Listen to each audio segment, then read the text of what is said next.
আসসালামু আলাইকুম। ছবি রান্নাঘরে আপনাদের সবাইকে স্বাগত। আমি আজকে একটা দুর্দান্ত স্বাদের পাটিসাপটার রেসিপি নিয়ে এসেছি বন্ধুরা।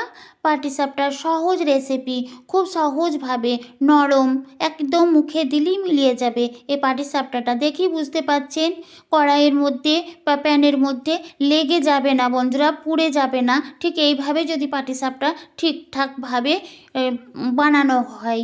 আর এটা বাড়িতে থাকা উপকরণ দিয়ে আমি এই পাটিসাপটাটা বানিয়েছি। চলুন এই পাটিসাপটাটা কীভাবে বানিয়েছি সেটাই আপনাদের সঙ্গে শেয়ার করব। পাটিসাপটা সবাই বানাতে পারে, আমি যেভাবে বানিয়েছি সেটাই আপনাদের সঙ্গে শেয়ার করছি বন্ধুরা। পাটিসাপটা বানানোর জন্য আমি এখানে 1 কাপ চালের গুঁড়ো নিয়েছি, শুকনো চালের গুঁড়ো। শুকনো চালের গুঁড়ো বাড়িতে সব সময়ই থাকে, সবার বাড়িতেই। যে কাপ মেপে চালের গুঁড়োটা নিয়েছি সেই কাপের হাফ কাপ আমি নিয়েছি ময়দা। ময়দা যদি বাড়িতে না থাকে বন্ধুরা, আটা দেবেন, অনায়াসে হবে। পরিমাণ মতো দিব লবণ, আর ছোট্ট চামচে 2 চামচ চিনি। আপনারা চাইলে গুড় ব্যবহার করতে পারেন। চালের গুঁড়োর সঙ্গে চিনি লবণ একসঙ্গে মিশিয়ে নেব।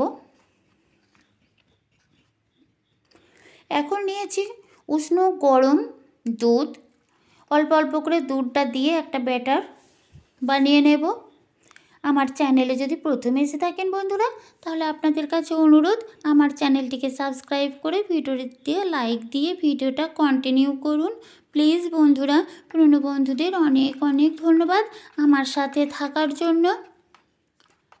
অল্প অল্প দুধ দিয়ে আমি ব্যাটারটা বানিয়ে নিয়েছি। আর ব্যাটারটা ঠিক এরকম হবে বন্ধুরা, দেখি বুঝতে পাচ্ছেন ব্যাটারটা তৈরি হয়ে গেছে। এখন ঢাকা দিয়ে রেখে দেব। পিঠে বানানোর জন্য আমি একটা পুর বানিয়ে নেব। নিয়েছি নারকেল কুড়া আর নিয়েছি খেজুর গুড়ের পাটালি। অল্প জল দিয়ে নারকেল কুড়া আর গুড় দিয়ে আমি পুরটাকে বানিয়ে নেব।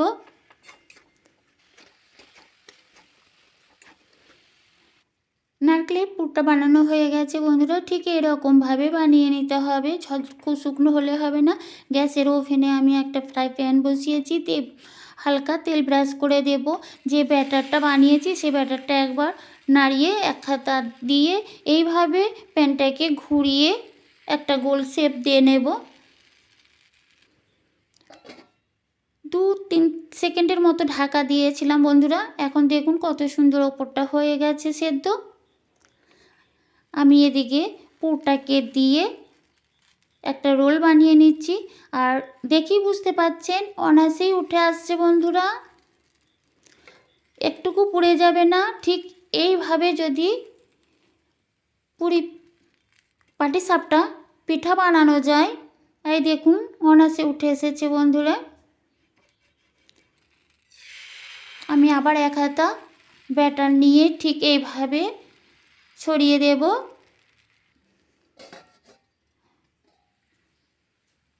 কত সুন্দরভাবে হচ্ছে, খুব তাড়াতাড়ি হয় বন্ধুরা। পুর দিয়ে আবার আমি এটা একটা রোল বানিয়ে নিচ্ছি বন্ধুরা।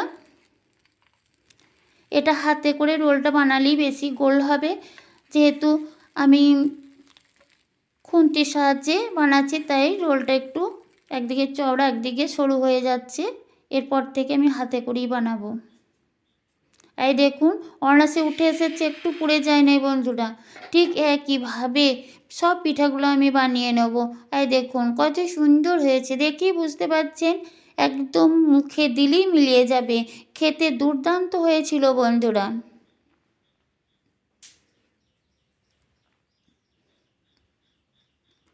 সব পিঠাগুলো একই প্রসেসে আমি বানিয়ে আপনাদের সঙ্গে দেখিয়েছি বন্ধুরা।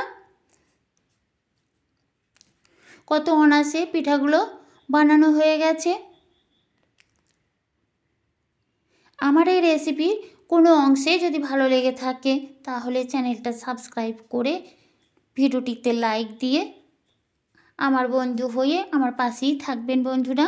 পাটিসাপটাগুলো কত সহজভাবে উঠে এসেছে, পুড়েও যায় নাই কিংবা নষ্ট হয়েও যায় নাই। দেখেছেন কত সুন্দর, কত সফট। আমি তো একটা ভেঙে আপনাদের দেখিয়ে দিচ্ছি বন্ধুরা কত সুন্দর হয়েছে। খেতে দুর্দান্ত হয়েছিল। আবার দেখা